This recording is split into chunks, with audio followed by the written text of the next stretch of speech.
and every vote I can. And what I'm saying to you is that... Well, to those voters, okay, so you... I don't want to keep doing this. I'm going to call it. Okay. Thank you. You're not going to do the interview with them? Nope, not like this. I'm not. Not with 7 follow-ups to every single question you ask.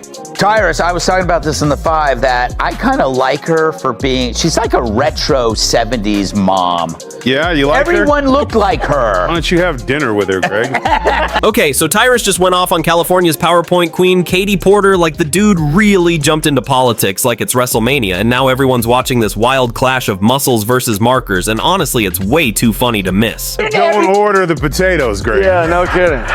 No, there's nothing nice about her. Why do we have to, like, in her defense, I was waiting for the practical, usual woman defense. Whenever someone, why did you do that? Why do you? Well, they did something to upset me. It was somebody else's fault. There's no accountability, nothing new. So, yeah, you didn't like that, did you, ladies? Because you guys do that stuff. But the worst part about her is that it's Halloween, and she's coming out now. Yeah. All right, before we go any further, hit that like button and subscribe, because you already know this one's gonna be wild. Like, California politics is always a circus. But this time, the ringleader showed up in a fancy blazer with a glare that could cut glass. And 𝐃𝐢𝐬𝐜𝐿 Porter, the queen of calling people out, somehow turned the whole accountability thing into a full-on drama show.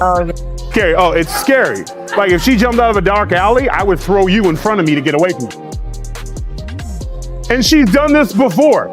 She has scared everybody in this audience in our childhood. Remember Pee Wee Herman? Yeah. When he was on the road in Texas, Large Marge rolled up? It was that one right there.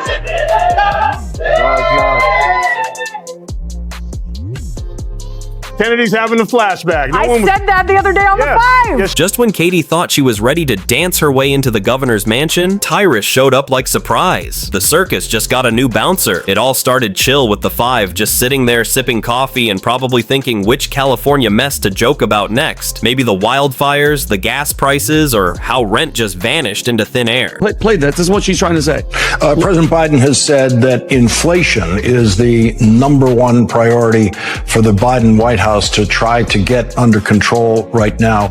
As you're out there in California talking to constituents during this re-election year for Congress, how does inflation compare to this newly important, in the sense of the Supreme Court decision pending, abortion issue? How do those two issues compare? Watch this, not compare. Well, I don't think they compare. I think they actually reinforce each other. The moment 𝐃𝐢𝐬𝐜𝐿 Porter's name popped up, everything flipped from a normal chat to a full Halloween drama. Tyrus and Greg Gutfeld started analyzing her like 2 over-caffeinated doctors. One said she looked like a throwback 70s mom, and the other said she had reverse charm, and that's when everyone was like, yep, politics is just wrestling with better lights. Hate. You love to hate. Our video of the day comes from that lump of grumpy potatoes, 𝐃𝐢𝐬𝐜 Porter, who wants to be California's next governor. She was recently asked if more damning clips of her might be released, which is like asking Jesse Waters if he's offended any foreigners lately.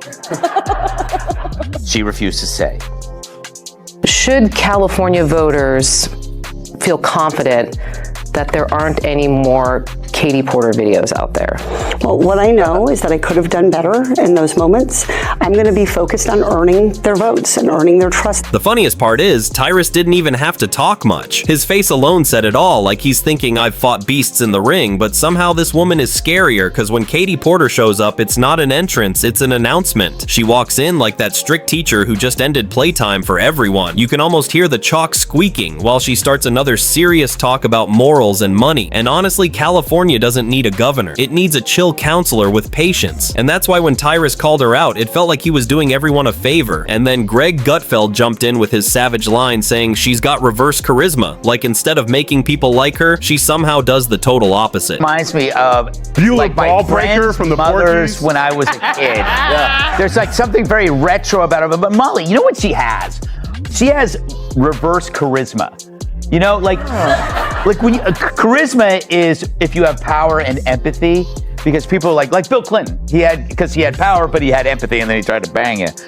She has like reverse empathy where she has power, but she lords it over the people that are in her like employment. And what's so weird about this is she's a politician. And you might think they're cruel and narcissistic, and she's like definitely showing that, but usually they're good at like hiding it. The moment Katie Porter walks into a room, it's like everyone suddenly remembers they have to leave because her energy is pure human repellent. Like her campaign ad comes on and even her own fans switch channels to feel alive again, and Greg Gutfeld totally nailed it when he said she's got reverse charm, because that's exactly it. She's powerful, smart, fiery, but totally missing that human warmth. It's like a Hallmark movie if Tarantino directed it. Every smile feels like a threat, every word like a fight. Tyrus didn't even need fancy arguments. His point hit harder than a body slam, because honestly, people who scream about accountability the loudest are usually the ones dodging it the most. And Katie, she's always ready with that whiteboard, blaming everyone but herself, turning politics into her own dramatic classroom where every mess somehow earns her another gold star. She ought to just embrace it at this point,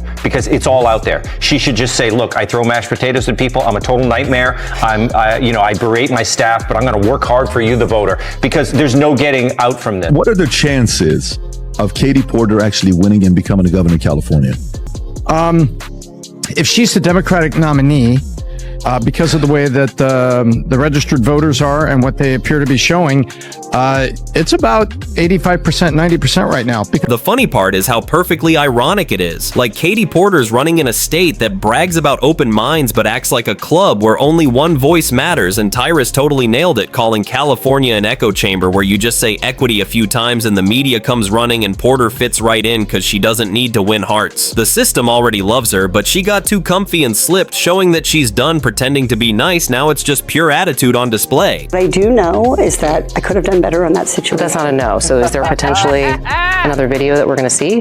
Nikki, I'm going to be honest with you. I know that video, and that video was several years ago, as you know, and I apologize to the staffer. That's super important to me, and will continue to try to hold myself to do better. That's what I can promise. The more a politician refuses to answer a question. The thing is, you just know her campaign team must be losing sleep right now, because empathy always wins more hearts than intimidation. But California voters are their own mystery. They ask for compassion, then vote for someone who looks like they'd fine you for smiling too long. And Greg Gutfeld made it even funnier, saying, at least old politicians knew how to fake a little warmth like Clinton had heart, Obama had charm, Reagan had that friendly grin, even Trump cracked jokes. But Katie Porter's version of leadership feels like detention wrapped in policy. She talks over everyone like she's scolding the class instead of leading it. And honestly, if you ask 10 people how she makes them feel, 9 say tense, and the last one says sorry for no reason. Tyrus joked. She could jump out of an alley on Halloween and no one even argued, because that sounds exactly like her campaign vibe. These examples of Katie Porter's behavior, accusations of blaming staff for giving her COVID using racist language,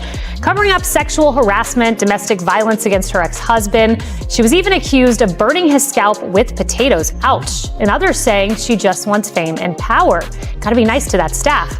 All accusations at this point, but there seems to be a pattern of alleged physical and verbal abuse. The best part was that retro 70s mom joke, because it was so true. Katie Porter really gives off that strict mom vibe, like the one who'd put democracy to bed early and still scold it for fun. You can almost hear old funk music playing while she waves her whiteboard around. Even Kennedy cracked up, saying it felt like a scene from a Pee Wee Herman movie, and honestly, her campaign ad would totally be black and white with Thunder in the back and her yelling, "Don't litter," or else the panel turned into a full roast. But beneath the laughs, they nailed it. She's exactly what happens when one party gets too comfy and forgets what real competition looks like. I will say I think that her performance here proves that she's ready for the national stage. Yes!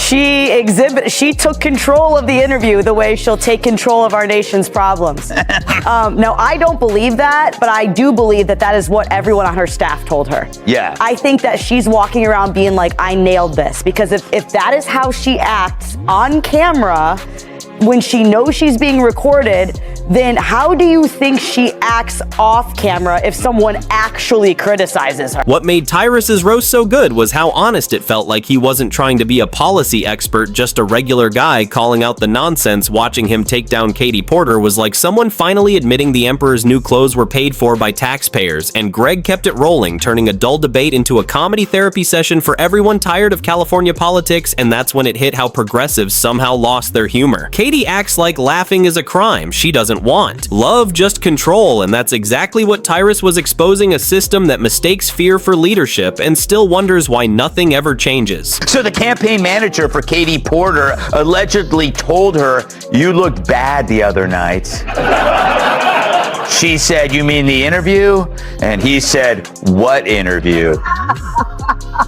The wild part is thinking what it'd be like if Katie Porter ran the whole country, because she treats kindness like weakness and disagreement like rebellion. That's what the Five joked about. Someone powerful but totally cold who talks down instead of leading, and that's why the roast landed so well. It showed how politics turned robotic, and Porter walked right into it. Greg's reverse charm idea fit perfectly, and Tyrus summed it all up, calm and brutal, while the Halloween joke sealed it, because every election she shows up like the ghost of fake accountability, ready to haunt everyone again. The fact that things like inflation can happen and it can become more expensive to feed your kids and to fuel your car. Have an abortion. Is exactly why people need to be able to be in charge of how many mouths they're going to have to feed. So I think the fact that we're seeing this jump in expenses. Am I taking crazy pills? That we're seeing people having to pay more in the grocery store, pay more at the pump. Can you stop it? Guys, you understand that? She's saying, guys, listen, and this is during Biden, right? She's like, groceries are going to be expensive, so if you're pregnant, that should be a reason for you to kill The wildest part is how people compare her to Trump, because she's clearly trying to copy his bold style, but without the charm that makes it work. When Trump talks, people react. When she talks, people log off. Being bold only works if it's fun, otherwise it's just a lecture, and that's the difference he entertains. She scolds, and you already know she'll call the criticism sexist, brush it off, and pull out another PowerPoint to prove how serious she is. I cannot stop thinking about Katie Porter. The dumbest thing she can do is what she tried to do in that interview with Julie Watts,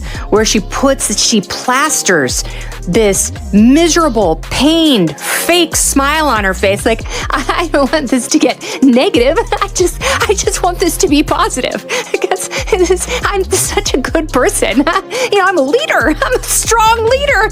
The truth is, California's a mess with crazy rent-rising crime and leaders still arguing over plastic bags. And that's why Tyrus's roast hit so hard, because he wasn't just calling out Katie Porter. He was calling out the whole system. Her campaign says empathy, but her tone screams detention, and that's the real problem. She wants control, not connection, and that's how charisma dies fast. Be the Democrat nominee, and then from there, you just look at the voting. And by the way, I think it's close. I think the Republican candidate crosses 40, which would be unusual.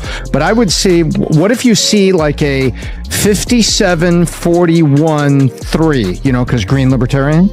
You see something like that, suddenly you realize that there's a shift. Next time California sees Katie Porter's ad, they won't see a leader. They'll see Large Marge's ghost ready to lecture again, with Tyrus's voice echoing that power without warmth isn't real leadership, and Greg's reverse charm theory playing in their heads. Maybe that's what California needs, a good laugh, because she tried to lead with conviction but ended up becoming the punchline. If you love these wild and bold political moments, then make sure to subscribe to my channel, because Jacob Reports brings you the spiciest truth bombs and craziest reactions every single day that you won't find anywhere else.